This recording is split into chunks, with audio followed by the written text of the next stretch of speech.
នេះគឺជាយន្តហោះចម្បាំងដែលខ្លាំងជាងគេនៅក្នុងពិភពលោកដែលសហរដ្ឋអាមេរិកទើបតែផលិតបានគឺ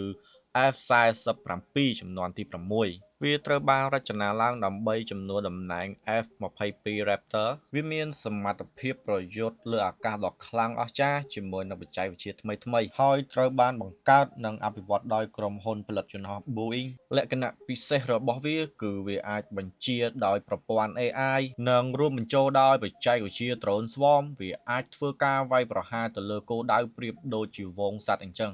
ជាមួយនឹងសមត្ថភាពបំបាំងកាយលើផ្ទៃអាកាសអាចគេចចេញពីប្រព័ន្ធរ៉ាដាធ្វើឲ្យប្រទេសដែលជាគូសត្រូវពិបាកនឹងកំណត់សញ្ញាក៏ដូចជាចាប់ទិសដៅរបស់យន្តហោះនេះណាវាអាចផ្ទុកសភាវុធទំនើបបានជាច្រើនសិបតោនហើយប្រទេសមហាអំណាចធំកំពុងតែព្រួយបារម្ភពីវានិងអភិវឌ្ឍយន្តហោះចម្បាំងរបស់ខ្លួនឲ្យតាមទាន់សហរដ្ឋអាមេរិក